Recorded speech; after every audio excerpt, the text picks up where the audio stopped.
Ramadan Mubarak.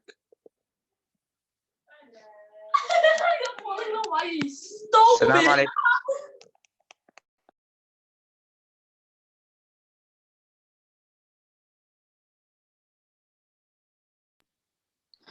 I will start off with the ayah that will connect to this topic, inshallah. As Allah says in the Holy Quran, He says, نرفع درجات من نشاء وفوق كل ذي علم عليم. And this translates to, we raise to degree whom we will, but over all those endowed with knowledge is the all-knowing. And today, our guest, we have Dr. Dhiya Al-Jumeily, and inshallah today his topic will be innovation and Islam, and it is inspired by the past for motivating the future, inshallah. And Dr. Dhiya, he is a professor of artificial intelligence and associate of Dean of external engagement for factual engineering and technology. And mashallah, Dr. Dhiya, he has done a lot for our community, and he has done a lot for our masajid in Liverpool. And I will hand it over to him, and he can, inshallah, give us this powerful speech about Islam and innovation. تفضل Dr. Dhiya. You are on mute, Doctor. Unmute yourself, please.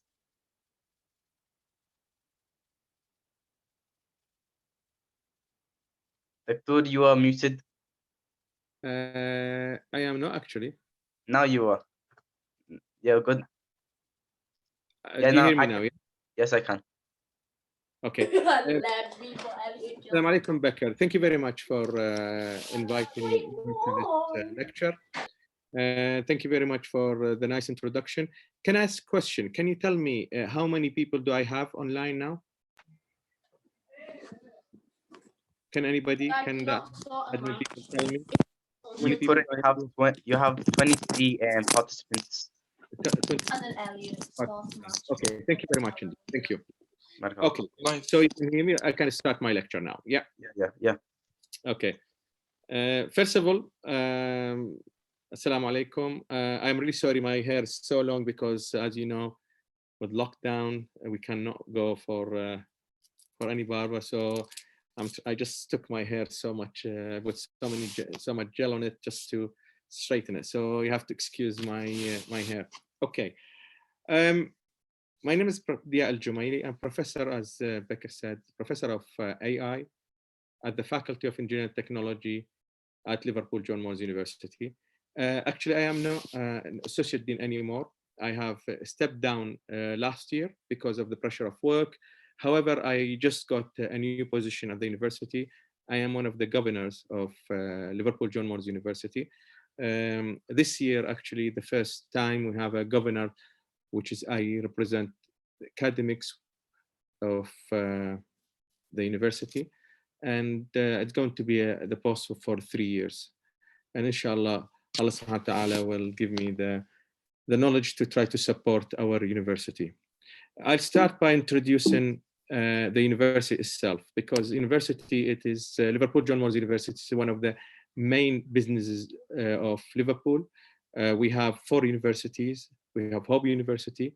We've got, or in the city itself, we have 3 universities, Hobby University. We've got Liverpool John Moores University and Liverpool John Moores Liverpool University itself. So we have 3 universities.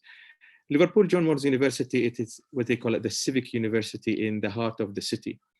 We have about 5 to 6 small campuses around the city center. We don't have our own restaurant. We have small cafes, but we use the university, the city facilities in terms of accommodation, in terms of restaurant, in terms of even sport facilities. However, this year we are building next to the Lime Street station. This is Lime Street station. I shared my screen with you. Next to Lime Street station, we are building a big building, which will have facilities for sports facilities, as well as other facilities to support the student. This is my campus. This is the engineering campus. I am in the Faculty of Engineering Technology. This is the science Faculty of Science, where we have one of the eldest, the eldest pharmacy school in Europe. And here we have the business school. In that, I think you can see on your, I'm trying to use my mouse to try to locate these buildings. This one, what we call it, it's the sensor city. So sensors and robotics is the big things we have. This is the main head office of the university, and this belongs to us. And we have other facilities which we share. And this one, John Lennon building as well. So we have about 4 to 5 buildings, 5 to 6 buildings. And we have other buildings, which is here, where we have the libraries. So we call it Civic University. It's 200 years old university. We have 21,000 students with 4 main faculties, and we added a new faculty. So we have 5 faculties, but the 5th faculty is the faculty of the business faculty, or we call it Liverpool Business School. 4 faculties. One of them is science, Faculty of Science, Engineering, Social Science, as well as Health and Education. And we added to it, we added a new faculty, which is the faculty, or they call it Faculty of Business, or Liverpool Business School. We have around 2,500 academic staff. We have, as well as we are outstanding in terms of teaching, and we are in the top 100 young university of the world, and we are basically endorsed by what we call a QAA, Quality Assurance Agency. We have a lot of Muslim students as well as Muslim staff. In terms of research and scholarship, research is the heart of any educational establishment, and especially universities. The difference between university and college is the research. If you have research and enterprise, or research and scholarship, and then the actual institute can be called university. We are basically 62 ranked out of 122 universities. So we are in the middle of first Oxford and Cambridge, and we've got up to 122 universities. We are number 62. So we are not doing that well as a young university. Before 1992, we used to be a polytechnic. It is linked to industry, a lot of industry around the area, and especially shipping industry. But our university established in 1824, and by 1892 we basically opened the first school of maritime school, where we start preparing pilot for ships. Sensor City, it is, I think if you go to Liverpool City Centre by the Adelphi Hotel, you will find a new building, and you can look, when you look at the building, you see a lot of looks like computers. So that's what we call a Sensor City. It is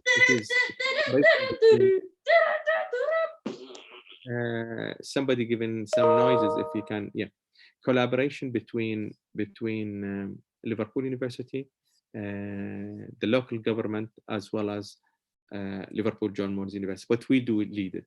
And the basic idea behind the Sensor City, trying to develop idea in terms of sensors idea. So you sense, when you look sensor, if everybody's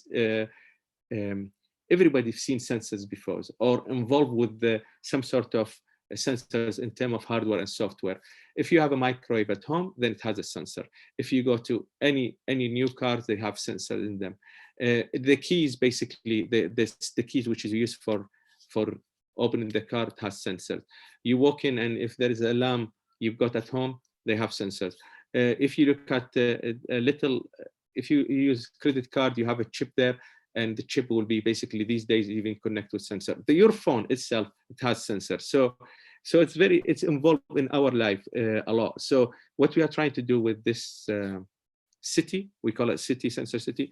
We give opportunity to local as well as national companies to come and bring their ideas there, or given us some problems. Then what we do, we try to develop ideas there in terms of hardware and software, and we take it back to these companies. Sports science in the faculty is a big thing, and the Olympic, we were one of the partner.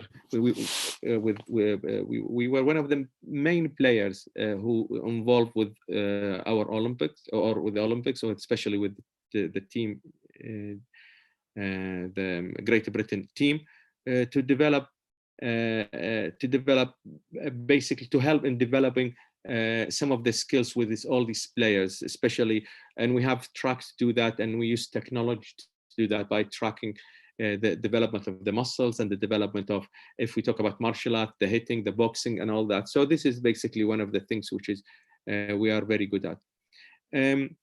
Manufacturing Technology Center, we have one of the outside Coventry, and Coventry is the main hub for Manufacturing Technology Center, where a center for business innovation for manufacturing sector, that where if companies need some development, it's very important for any company to have some sort of research to develop their idea and to still develop their businesses. And what do you do?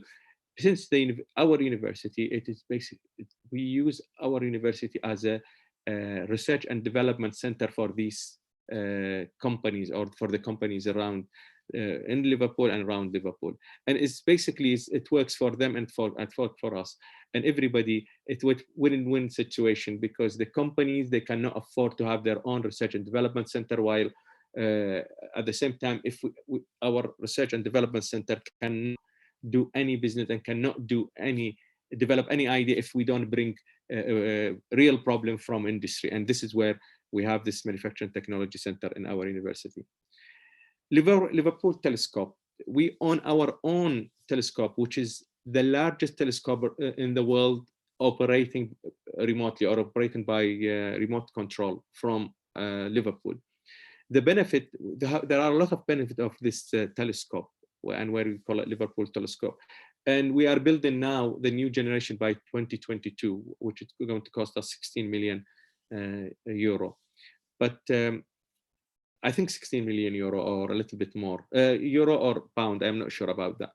But the idea of this telescope, we use it for different things. The first thing, which is we use it for, it's for research, where we are monitoring the stars, monitoring all the things around us, and we do a lot of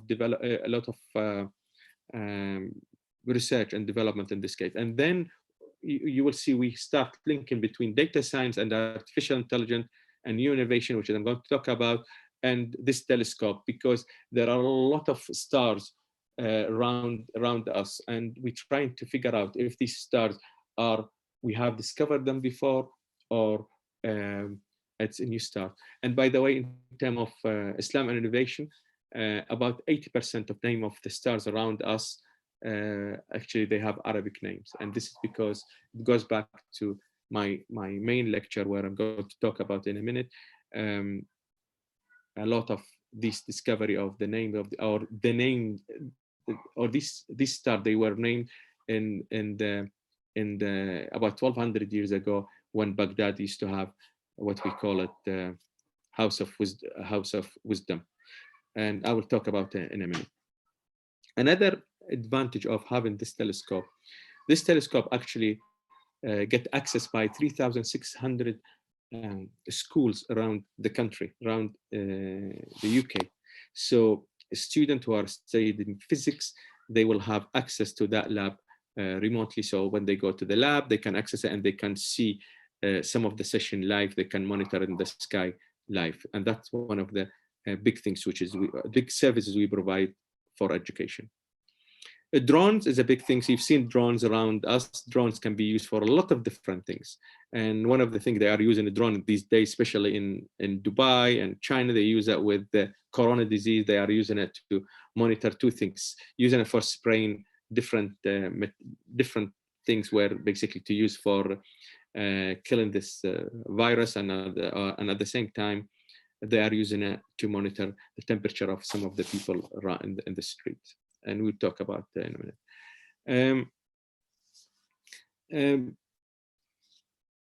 Basically, we have all Liverpool John Moores have the opportunity to study abroad. So what we do, we send our students to study abroad. I'm talking about different. We have campuses abroad, or we have some collaboration abroad. We have collaboration in America. We have collaboration in Brazil. We have collaboration in Kuala Lumpur, India. We've got all over the world, and we have students. We have about 4 years ago, we used to have only 5% of our students international. Now we reach 8% of our student international student.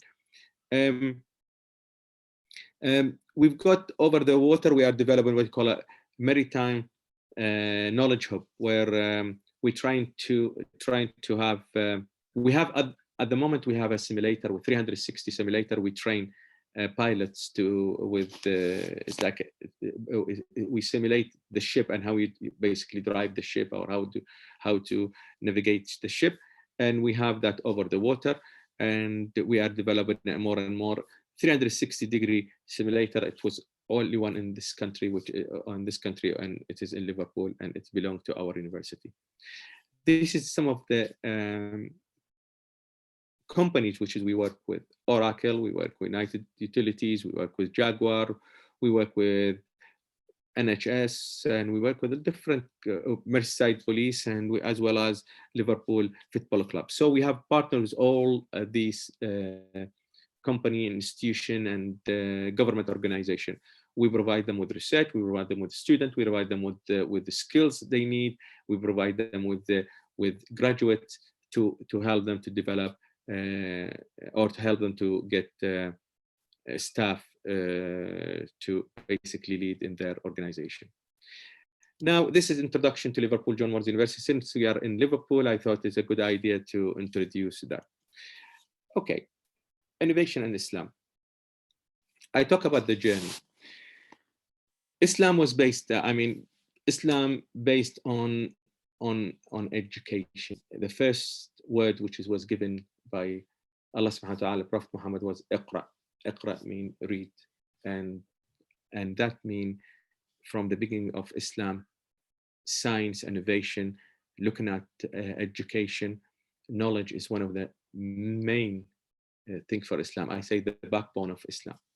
Everything we use logic, we use the head, we trying to help getting a better community and put us in a better position. So I'll start with the journey. We have something called Islamic Golden Age. On the other hand, the Islam Golden Age is the era in the history of Islam traditionally dated from the 7th century to the 16th century, during which much of the historical Islamic world was ruled by different Khalifa. And these Khalifa, they were focusing on in science, economic development, and culture works. And this is where things start developed and start to become better and better. And at that period, the Europe and Western Europe, they were actually slowed down, and they were what you call them in the Dark Ages. We are basically in Middle East, and all the countries related to Muslim rulers, they were developing or developed, while it's other way around when it comes to Europe. I would start with one thing called Industrial Revolution. If we look at Industrial Revolution, people, they think Industrial Revolution started at the end of the 19th century. It started in the 1892, or after that, a little bit after that. It started where water power and steam power start to become available for industry. So we call the first Industrial Revolution, it was started with the steam engine. Then after that, we moved to the second Industrial Revolution, where we have assembly line and electricity. So we have the electricity, assembly line, and mass production. And that's what we call it, the second Industrial Revolution. The third Industrial Revolution started with computer and automation, where we start automating the process of doing things, and as well as involving the computer with everything. And then we move to the fourth Industrial Revolution, which is, I call it the data revolution, which is started only in the last 10 years or so, where we have started to use cyber physical systems, and we start making prediction about everything. And Internet of Things is going to be, it is one of the main application of that. So what I will do, I will talk about the innovation which is started with Islam, and then I will try to link it to the first and second, the third, as well as the fourth industrial revolution. I start with, as I said earlier on, I said first industrial revolution started with the steam engine, but the steam engine did not come from nowhere. It came from something which is previous to that. I say not the first, which is, they call it 1.0. Basically, each of them, they have one of them, which is basically, we've got it first, second, third, and fourth. But I will talk about the one previous to that one. But before I do that, let me start talking about how Islam, or how Muslim countries, or how innovation was treated by Muslim country, or by Muslims in general. I'll start with somebody called Al-Khwarizmi. Al-Khwarizmi, it's one of the main Muslim scholars who have contributed to change the whole world, I can say. If you look at computers, sometimes I say computer was created by Al-Khwarizmi, and people, they say, how come Al-Khwarizmi started that? Computers only like 100 years old or less. I would say, if you look at Al-Khwarizmi, computers based on something which called algorithms. These algorithms named after Al-Khwarizmi. What does mean algorithms? I will talk about a little bit later, but let's talk about what Al-Khwarizmi have done, and then I link it between Industry 1.0 and to Industry 4.0, and then Al-Khwarizmi, who started industry, which is basically the forgotten industry, which is the Islamic industry, or the Muslims industry, which is Industry 0.0. So Al-Khwarizmi started the first industry of this world, and it started in Baghdad, when Baghdad used to be the capital of Muslim empire. So who is Muhammad ibn Musa al-Khwarizmi? He was a scholar, mathematician. If you just think about it, if I'm going to read and trying to link it, scientists and engineers before, and medical doctors, they used to learn a lot about a lot of things. And the main learning things to do behind everything they learn, or one of the subject they focus on, is philosophy. So philosophy, even when they study mathematics, they study the philosophy of mathematics. When they study medicine, they study the philosophy of medicine. When they study science, they study the philosophy of science. And when they study Quran, they study the philosophy of Quran. And this is why when they said somebody got a doctor, or somebody has a PhD. PhD is a doctor of philosophy. That means you reach a point in research, you can present and you can argue philosophically in a related subject to your own specialized area. Then he was a scholar, mathematician. He used to be interested in astronomy, so as well as physics, who lived and worked at the House of Wisdom. What is the House of Wisdom? House of Wisdom is the first research center in the whole world. And I can say that with confidence. And this is where innovation started in Muslim country. The first research center is like Harvard now. If you look at Harvard, is number one. Or if you look at Cambridge and Oxford, is number one research center. They have the number one research center in the world. With coronavirus, you can see, they say Cambridge is working very hard Cambridge and Oxford their researchers are working very hard to find some sort to identify the problem with this virus and trying to figure out a solution for it. Before, when we start research in the whole world, when human beings start proper research, center, proper structured research center. They started it with the House of Wisdom. House of Wisdom, it is Bayt al-Hikmah. It used to be in Baghdad. And that, it is a proper research institute. This institute created for the purpose of encouraging research, computation, and study the writing of basically ancient civilization.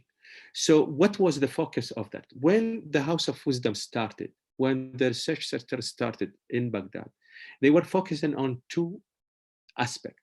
They were talking about medicine and any related subject with it.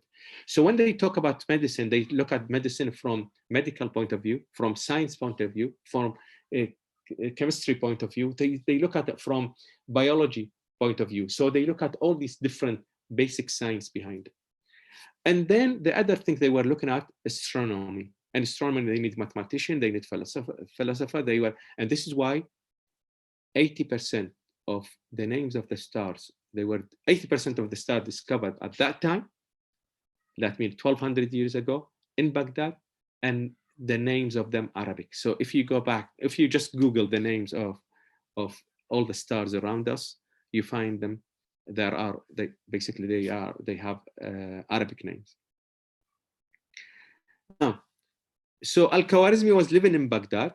He was working with the House of Wisdom. House of Wisdom has another thing which is very important. They used to have books written in 70 different languages. So they used to bring books from, to take books from, so they have the biggest library in the world. So the biggest library in the world used to be in the House of Wisdom in Baghdad.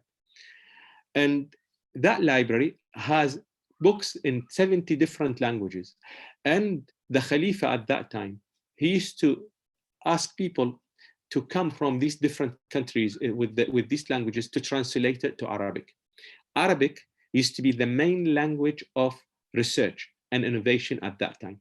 It's like at the moment, if you don't know English, you cannot write research papers. So I have written more than 300 research papers, all these research papers. And of course, I have some of our colleagues and friends, they have 500 plus research papers in their own specialist area. It has to be in English to try to compete with other ones.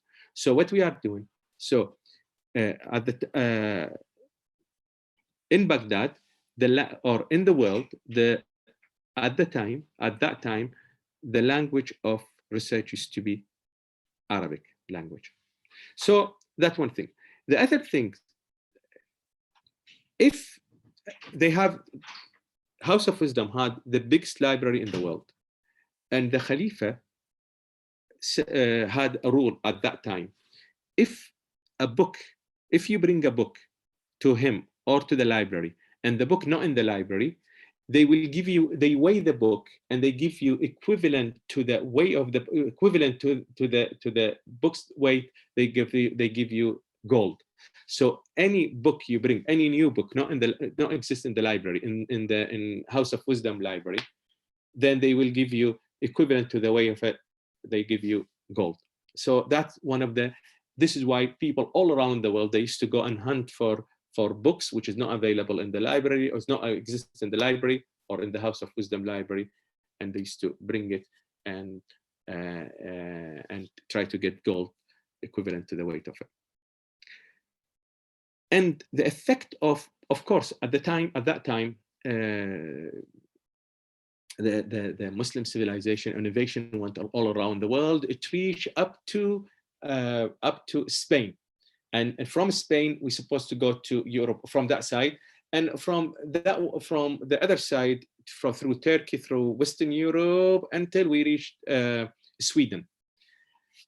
If you look at Spain, and there is something called Alhambra Palace. Alhambra Palace, if you go there, you find, and I think I gave a little lecture about it, and you look at it, you can Google it. The Alhambra Palace, all the architect of Alhambra Palace based on mathematics, every single thing, and on Islam, in terms of the decoration of it and in terms of the building. And one day we will talk about it, and we'll talk about Alhambra Palace and how it's been built using mathematical approach as well as all the skills at the time. I mean, we're talking about air condition at that time. We're talking about 1,000 years ago or 900 years ago. They used to have air condition. They air conditioned the palace using water, and they heat the palace using hot water. But we'll talk about that some other time. And at the same time, that our civilization, our Muslim civilization, have affected other civilization. And I got to a place in Russia, in the heart of Russia, called Kazan. And Kazan, the whole Kazan is a city, and in UNESCO registered city. I think Dr. Muhammad Mahyoob went with me to visit that city. It's a beautiful city. It's a Russian city, but the people there they're Muslim, and the city itself was built based on what we have in the House of Wisdom. So they built an institute there equivalent to House of Wisdom, and the institute, the president there, or the emperor there, he used to love science and innovation. So he sent to one of the called Abdul Fadl Abbas ibn al-Fadl, a guy, a scientist from Baghdad, from House of Wisdom. He went all the way to Tatarstan, and he started teaching them about innovation, about physics, and they built institute there. They call it Bulgar. Now that Bulgar institute is being rebuilt, because in the Russian time they destroyed it. It's being rebuilt, and the country itself became Muslim because of innovation and because of science. Now, mathematics is the basis of all science, as we know, and all the academic and technology discipline. It is basically the basic alphabetic language of chemistry, physics, engineering, communication, technology, and all of that. Al-Khwarizmi recorded all his scientific and arithmetic work in Arabic. And then after that, they translated to 7 different European languages, because majority of the math books you see in your school, at the university, actually they are the basic of it. It comes to what has been written by Al-Khwarizmi. And it is for the, subhanallah, Allah subhanahu wa ta'ala gave Al-Khwarizmi gave him the pleasure of having one of the basic of the computer called Al-Khwarizmiyat in Arabic, and algorithms in English, and that is the base of computing. So, and computing or computer will stay with us in the next thousands of years, and the name of algorithm will stay all the time. So what does mean the word algorithm?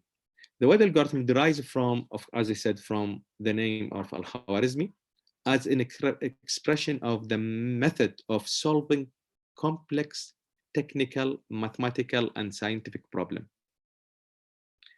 It is one of the things which we use all the time. It's algorithm in its modern sense mean the mathematical and logical step used to solve a problem. So what he did, Al-Khwarizmi, when we used to solve, and this is where industry 0.0 started, and industry 4.0, which we have at the moment, is basically based on the 0.0. Why? For 2 reasons. The first reason is the work of Al-Khwarizmi. Al-Khwarizmi, when he was working at that time, if they want to calculate how much seed they need to plant in a piece of land. So what he used to, what they used to calculate, they calculate how much they need for 1 square meter, and then they calculate the area they have, and for 1 square meter, then they expand it. But it has, each problem at the time, it has to have its solution. What Al-Khwarizmi have done, I say Al-Khwarizmi because his name Al-Khwarizmi, and we call him Al-Khwarizmi in English. What he did, he changed that by introducing algebra and introducing what we call expressions. He introduced, instead of saying the area of the land equivalent to the length of the land times the width of the land, what he did, he said, if you got any area you want, and the area it is rectangles, then what you got, you can say the area it is, the length we call it x, and the width they call y, then the area, if you want to calculate the area, you say x times y. So he generalized everything. So by generalizing everything, the human being at the time, it changed their attitude and their way of thinking about doing accountancy, doing division, doing calculation for the tax, doing whatever. They have changed it from solving individual problem one by one by generalizing to solve the problem. And this is where we call it algorithms or expression it came from. So after that, artificial intelligence and data science, all the work of these two big area or big subject area, which is we use at the moment, based on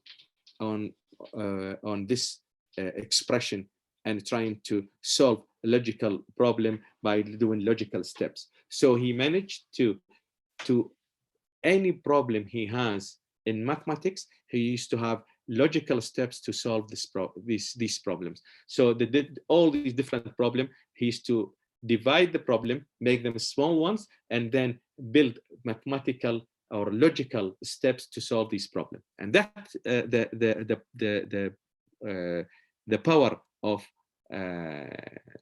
what we call algebra, and which was identified by Al-Khwarizmi. Of course, if you heard algebra before, algebra come from jabr, that means when healing the bones together, and this is where algebra came from, and we'll talk about it in a minute. Okay, so we can say Al-Khwarizmi, he is the father of algebra, and algebra, as I say, healing the bones together, broken bones together. So he used to heal he used to break all the problem to small problems, and he used to have small logical steps, connect them together to solve big complex problems. So if you speak to any mathematician at the moment, they say to you, okay, give them big problem. He said, well, okay, take it step by step. So what they do, they divide the problem to smaller pieces and then start solving it and put a logical step to solve this problem. Now, let's go back to algebra. Algebra, and we do it here, and still, I mean, if you go to school here, you do algebra. Algebra comes from Baghdad, from the heart of Muslim empire, and the father of algebra is Al-Khwarizmi, which is he did the major contribution. So algebra and the rest of it is basically it is the basic of all the science and innovation. Al-Khwarizmi, he was the first to enter the number zero. By the way, number zero was discovered by Al-Khwarizmi. All the civilization, from the Indian civilization to Egyptian civilization, Babylon, and the other civilization have not discovered zero. Zero started in Baghdad, and this is where I say industry 0.0, it is the basis of industry 4.0, because if you look at computer, it's based on 0, 1, 0, 1, 0, 1. So if they didn't have the zero, they could not solve, they could not work, they could not done any of the computation we do, the complex computation we do at the moment. The most important addition to the science of sport. Why did he discover? Because when they were trying to do sport at that time, they wanted to start from somewhere. So they don't know where to start from. So he put a zero to start from. And he also invented the concept of infinity in mathematics, in numerical. When you divide by zero, you divide anything by zero, it's infinite. That means there is no end to it. So he discovered that as well. And at the same time, the way we do equation, he changed the way we do equation, and he revolutionized that because he added the zero to it. And he worked with other scholars in Baghdad and on translating of scientific. Of course, not everything came from there, because Baghdad and House of Wisdom took a lot, whatever civilization exists all over the world, they put it together And then from that, they put the basic and the basis of all science, chemistry, biology, medicine, mathematics, physics. So they put it together and they started a new way of looking at science, innovation, technology. So as I said, it did not start from zero. However, if you look at Europe, they are trying to ignore Industry 0.0. However, Muslim scholars around the world and all these professors, Muslim professors, trying to push the idea of Industry 0.0. He introduced the concept, I'm talking about Al-Khwarizmi, introduced the concept of algebra into the European scientific mathematics. If you talk to a proper mathematician here in Europe, you will say, okay, Al-Khwarizmi is the father of mathematics. It's because he brought algebra. Then he translated, if you are looking at my screen, he translated the Indian numerical to Latin with the decimal number system. I just got a message saying I have until 6:55 to finish. Okay. I don't know where this message came from. Anyway, now, and my daughter said to me, "You talk loud." The problem, I am a lecturer, so lecturers, they talk loud because they expect other people to hear them. So let's talk about the actual Arabic numeric numbers. Arabic numbers was created, Arabic number now in Europe, we use it. In England, we use Arabic number. We don't use Indian number. And in Arabic language, actually, we use the Indian numeric style. So if you look at the right-hand side of my screen, you find 1, 2, 3, 4, 5, 6, 7, 8, and 9. This is the Arabic number. And why do they call them? And I'm sorry about. I think some of the audience have heard that before from me, but I'm just doing it for the others who have not heard that from me. So if you look at the number one, that means you had one angle, okay? 2, which has 2 angles. 3 angles, and this is how he calculates 1, 2, 3. If you look at 0 angle has. This is why he discovered 4, 1, 2, 3, 4 angles. 5, 1, 2, 3, 4, 5, 6, and the rest of it. And this was discovered by Al-Khwarizmi. I think because I have only 1 hour, I've got to be a little bit faster. So, and the book which is he discovered, it is basically a calculation by completing and balancing, which is Al-Khwarizmi have done it, and he wrote his books because he was calculating, trying to calculate an inheritance. If you have inheritance, and he linked between the inheritance and mathematics and algebra, as well as what's been written on Quran in terms of how do you calculate the inheritance. Okay, I'm going to be go a little bit forward because I have discovered that I don't have that time, but let me link between Industry 4.0 and Industry 0.0. I think you heard about a guy called Alan Turing. Alan Turing is an English guy. He has discovered computer was exist in the last 100 years, but when I say computers, they were calculator. They used to do some calculation, statistical calculation, and all these statistical calculation. What they used to do solving specific problem. If you do calculation in specific problem, until Alan Turing came, and when Alan Turing came, he did something different, completely different. What he did, he looked at the work of Industry 0.0, which Al-Khwarizmi worked, and he found out that Al-Khwarizmi, what he did, he changed, instead of solving a problem one by one, he generalized solving the problem by putting these logical expression to solve the problem. So if I want to calculate an area, the length and the width, he said X times Y. And what he did, he thought, okay, let me use this logic to try to change the computers. The computer exists at Alan Turing time, and he did build a new computers. And instead of the computer, they used to have a calculator. They do calculation for individual tasks. So anytime you need to do calculation, you need, and the calculation doesn't have a computer to do that, then you have to build the hardware to do that.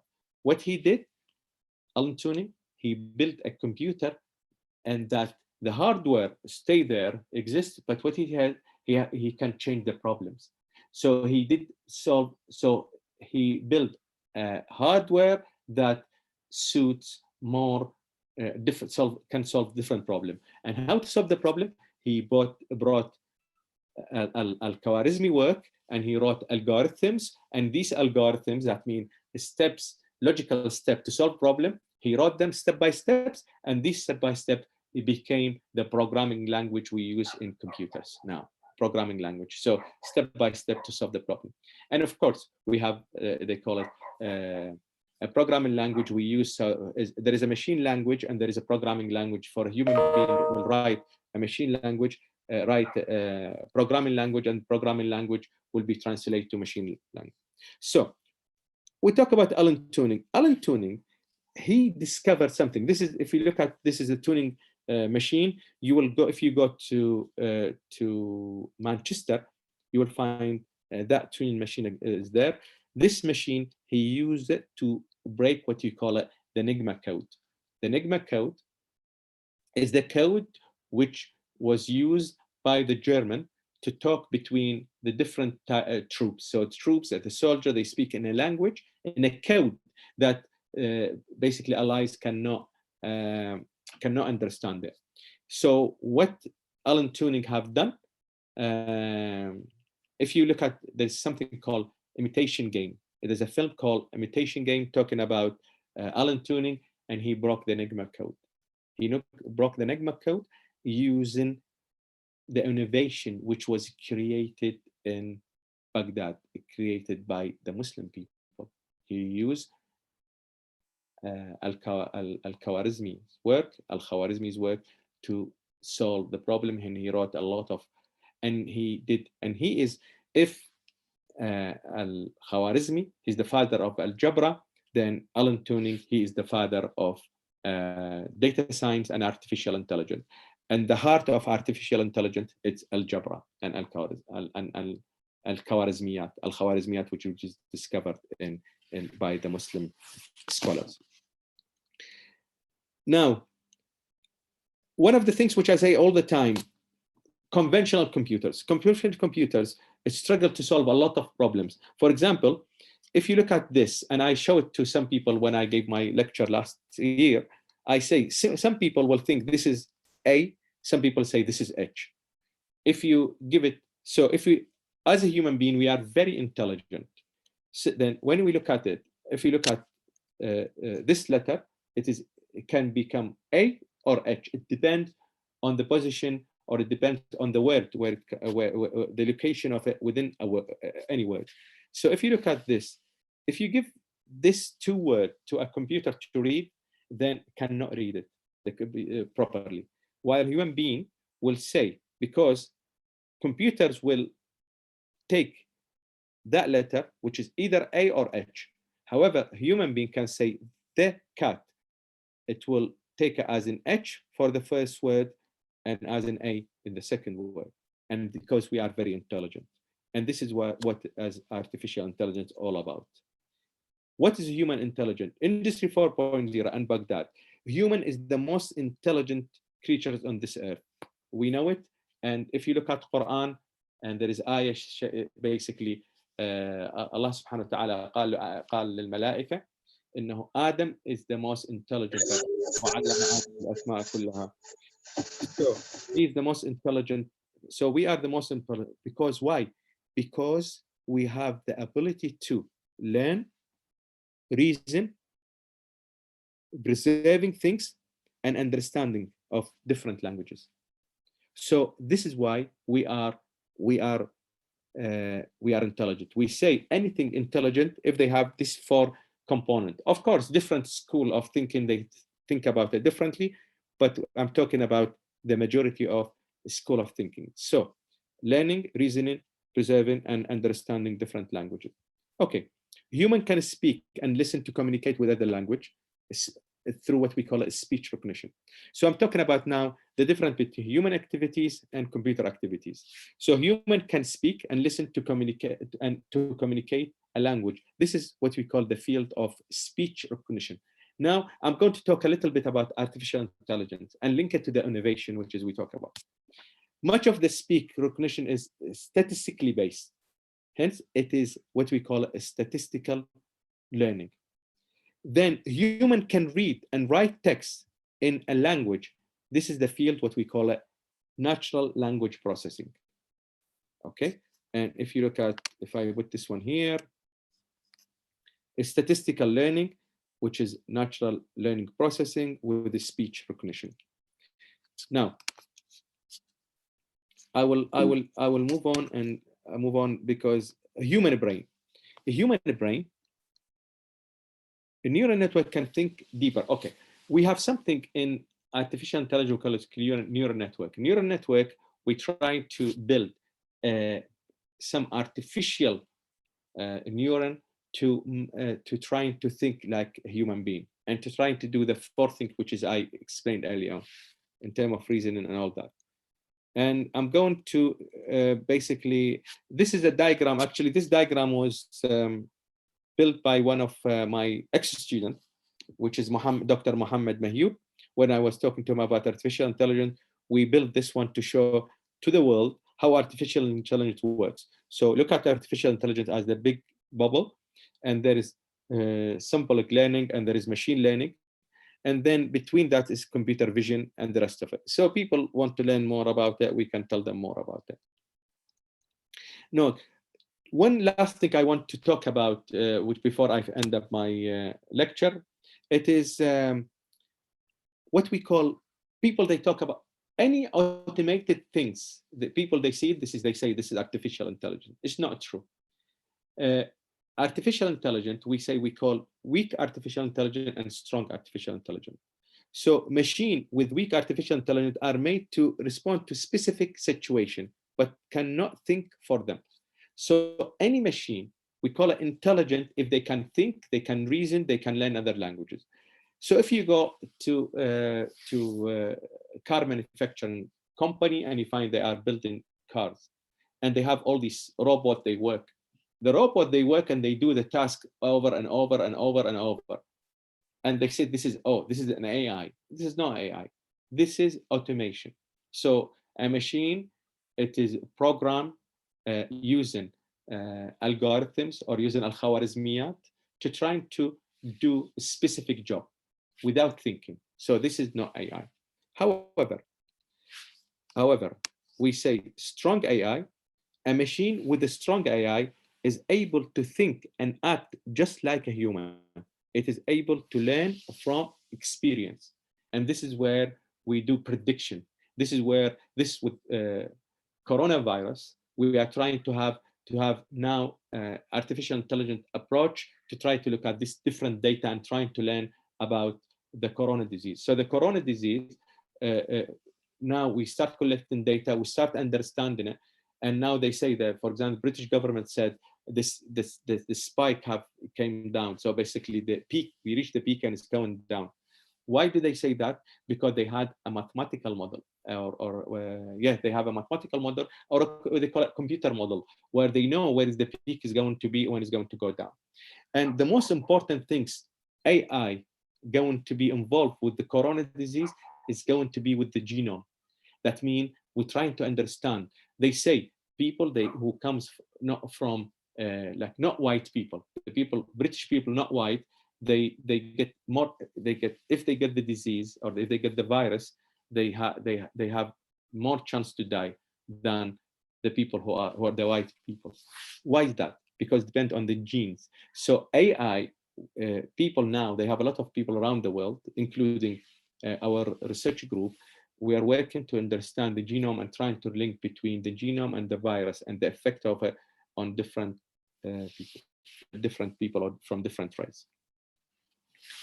Okay, since there are no real life example of strong AI yet, the best representation will be how Hollywood basically draw the picture of robots. So the robots, we've seen it in Hollywood, all these films, but all these films which is we've seen, it's going to be reality in the future.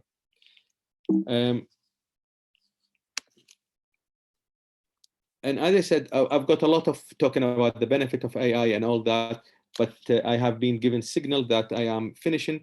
Then in this case, I'll go back to Einstein.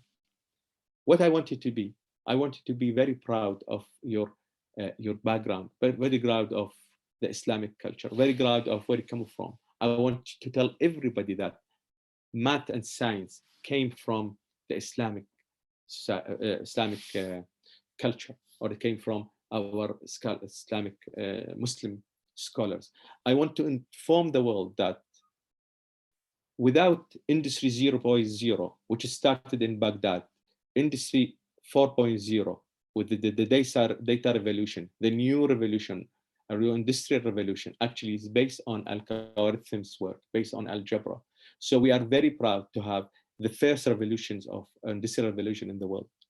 And I want you to be all the time to imagine. Einstein saying, imagination more important than knowledge. You need to start imagination. What is Dhiya Al-Jumeily said? Say, determination transfer imagination to reality. I want you to have imagination, and I want you to have determination to try and transfer imagination to reality. And I promise you something.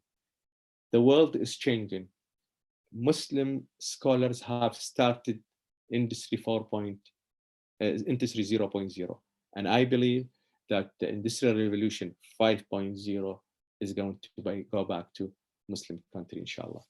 Thank you very much. And I'm sorry I talked a lot about the different subjects, but the idea is just to have flavor from everything. Becker, the microphone to you. Thank you very much for everything. Barakallah feek, Dr. Dhiya. Inshallah, everyone has benefited from Dr. Dhiya's talk and has learned a lot. And Barakallah feek, Dr. for your time. We thank you a lot. No problem at all. Thank you very much. To update everyone about the programs, inshallah, today we will have a recitation circle by Dr. Muhammad, and that will be at 7:30, inshallah.